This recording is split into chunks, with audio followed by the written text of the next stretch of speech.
Salam sejahtera. Percaya atau tidak, ini kejutan paling besar Rosmah Mansur berkait dengan kes 1MDB. Siapa sangka Rosmah Mansur sanggup lakukan ini, yaitu dia berjanji dan telah pun membuat satu aku janji untuk tidak berurusan barang mewah mungkin dikait 1MDB. Rosmah Mansur hari ini memberi aku janji kepada Mahkamah Tinggi Kuala Lumpur untuk tidak memindahkan atau berurusan dengan beberapa beg tangan, barang kemas dan barangan lain yang kemungkinan menjadi sasaran tuntutan mahkamah Amerika Syarikat dolar 346 juta bersamaan 1.63 bilion ringgit Malaysia 1MDB terhadapnya. Peguamnya Reza Raim dan Muhammad Syafi Abdullah memberi aku janji itu kepada Hakim Mahkamah Sivil Adlin Abdul Majid berhubung tuntutan mahkamah melibatkan barang kemas dan barangan mewah lain yang didakwa dibeli dengan dana yang digelapkan daripada 1MDB. Semasa pengurusan kes hari ini, Peguam 1MDB Lim Chi Wei bersetuju dengan aku janji itu. Sementara menunggu pendengaran permohonan 1MDB untuk instruksi bagi menghalang isteri bekas Perdana Menteri itu daripada berurusan atau memindahkan aset, sementara menunggu pelupusan saman, perbicaraan instruksi masih belum ditetapkan. Pasukan Peguam Rosmah memaklumkan Adlin bahawa mereka memerlukan masa untuk meneliti senarai barangan mewah yang didakwa di bawah milikannya dan kawalannya bagi membuat persediaan menghadapi perbicaraan instruksi. Semasa prosiding itu, Safi maklumkan bahawa pasukan peguamnya akan memfailkan permohonan untuk membatalkan tuntutan mahkamah. Reza juga memaklumkan bahawa mereka akan memfailkan permohonan lain untuk Adlin menarik diri daripada mendengar saman itu. Di bawah undang-undang, defendant diberi hak untuk memfailkan permohonan untuk memecat hakim daripada tindakan sivil atas alasan risiko berat sebelah. Adlin kemudiannya menetapkan 26 Jun untuk mendengar permohonan Rosmah. Pada 9 Mei, 1MDB dan 10 yang lain memfailkan writ saman 346 juta US dollar terhadap Rosmah dan seorang individu bernama Sabnam Naraindas Daswani.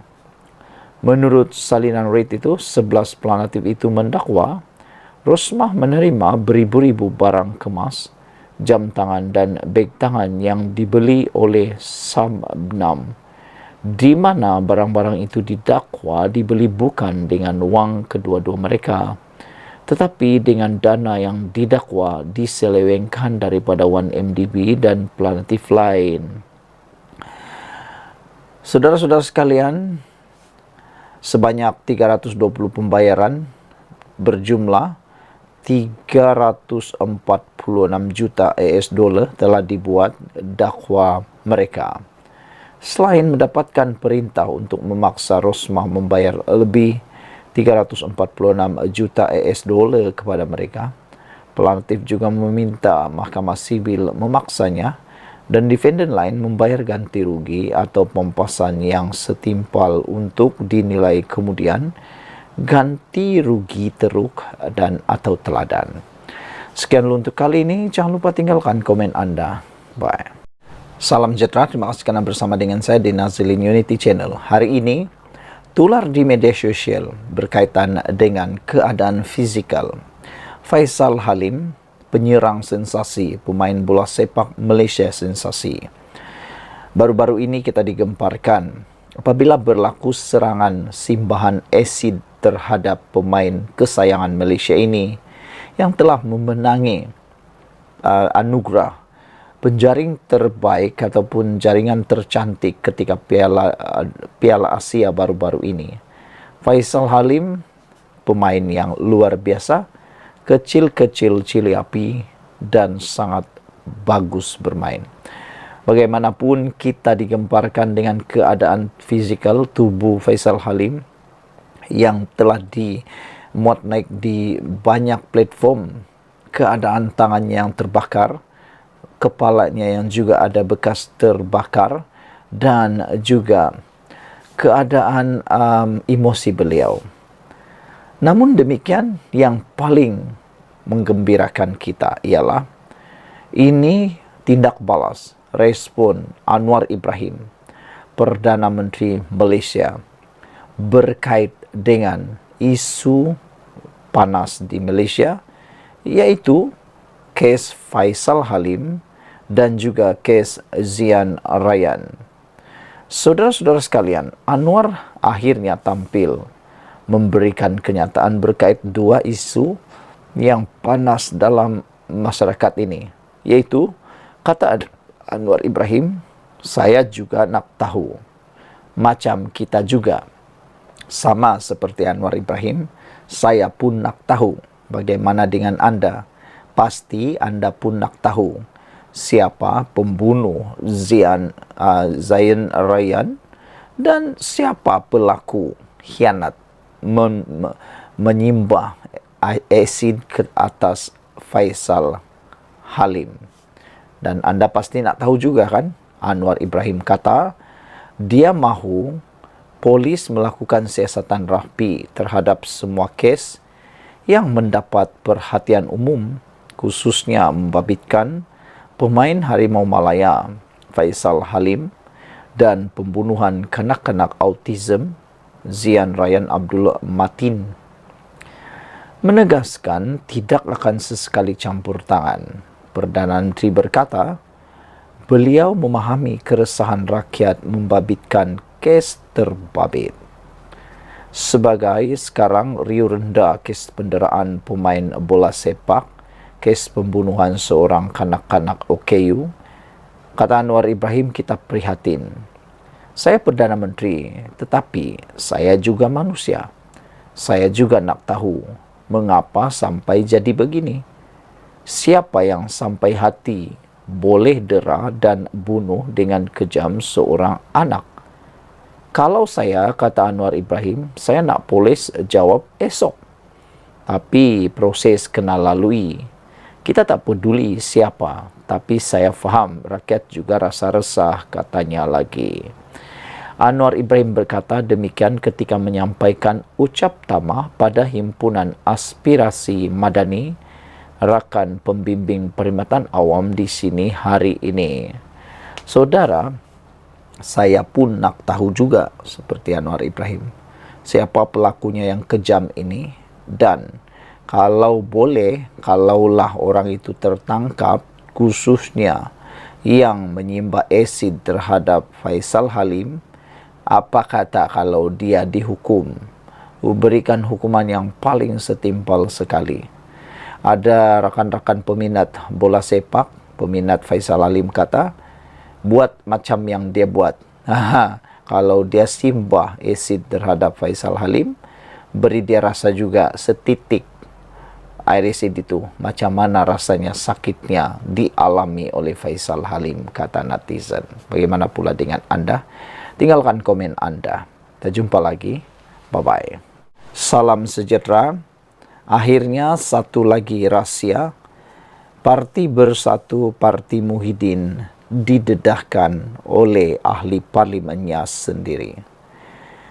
Kita agak terkejut apabila bekas ahli parlimen yang telah dipecat oleh Bersatu ini tiba-tiba tampil mendedahkan taktik yang digunakan oleh Parti Bersatu yang dianggap terancang dan juga dianggap licik. Ada orang kata, politik ini memang penuh dengan kelicikan. Paling membuatkan netizen agak kesal ialah apabila politik dianggap sebagai dinamik. Politik itu dianggap sebagai dinamik, Maknanya, kemarin dia boleh musuh, hari ini boleh berkawan. Hari ini, satu lagi taktik strategi yang digunakan oleh Parti Bersatu secara diam-diam telah didedahkan oleh seorang bekas ahli parlimen yang dipecat oleh Parti Bersatu, yaitu ahli parlimen Bukit Gantang. Beliau berkata, Bersatu menggunakan taktik pemecatan terancang. Walau bagaimanapun, kata ahli parlimen Bukit Gantang itu, beliau masih kekal sebagai ahli parlimen Bukit Gantang. Syed Abu Hussein Hafiz Syed Abu Faisal menegaskan, dia masih ahli parlimen Bukit Gantang dan menyifatkan tindakan Bersatu menggugurkan keahliannya sebagai pemecatan terancang. Ini selepas semalam dia menerima notis dari Setiausaha Agung Bersatu Hamzah Zainuddin yang memaklumkan bahawa namanya telah dikeluarkan daripada sistem keahlian parti tersebut.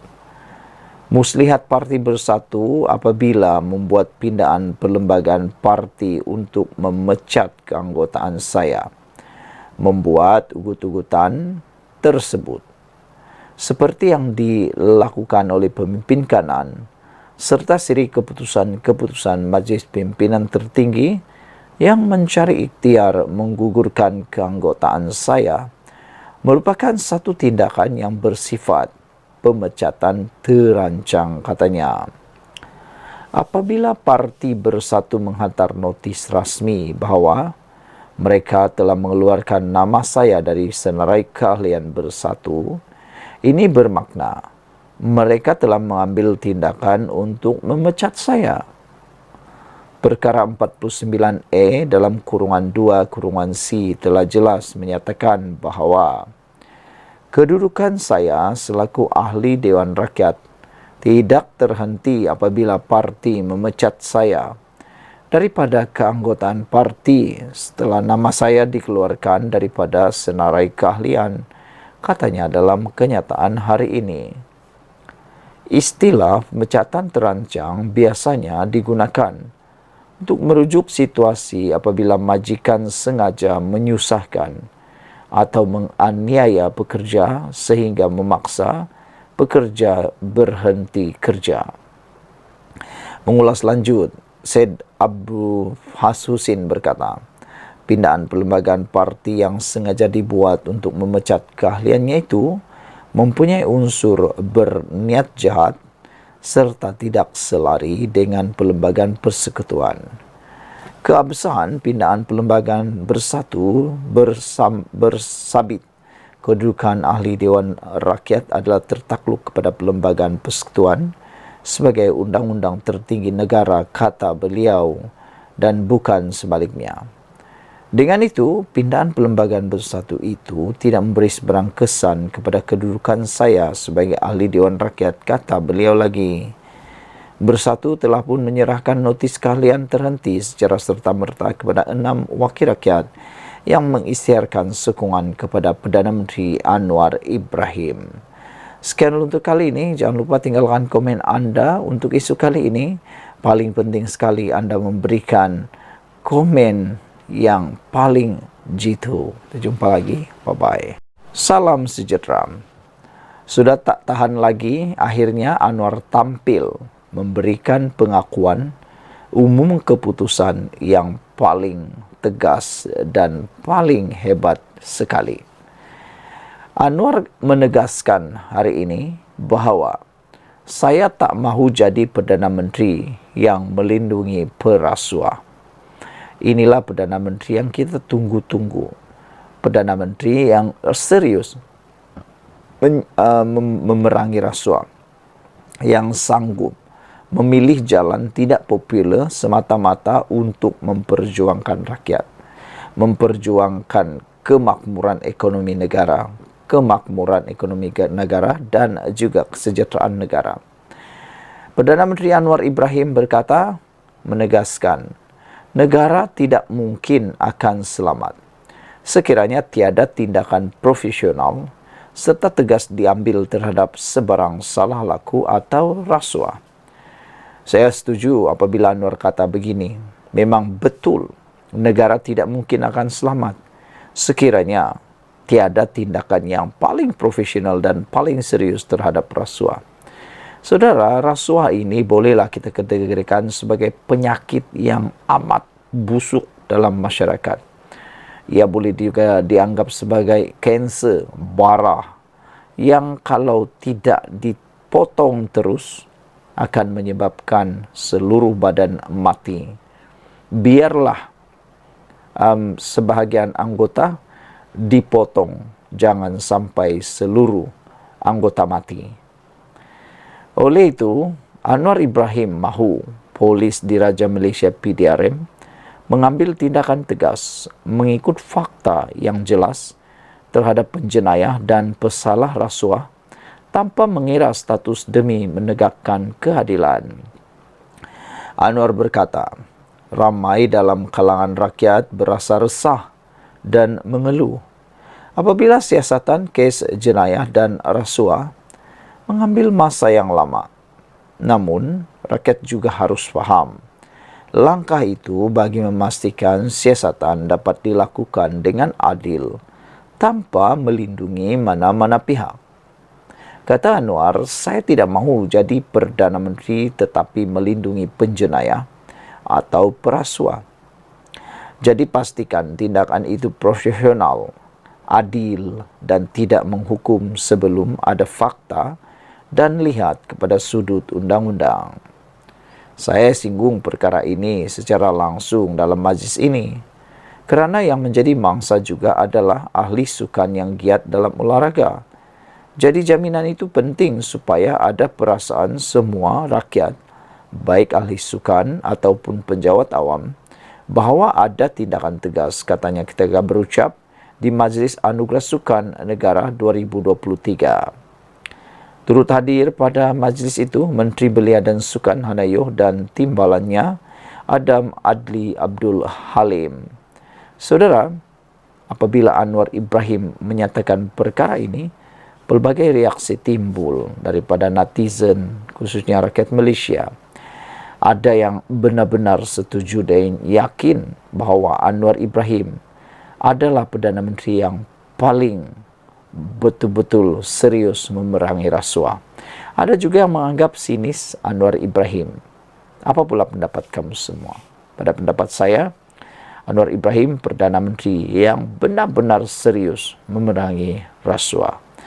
Jangan lupa tinggalkan komen Anda, tulis dalam ruangan komen dan kita jumpa lagi.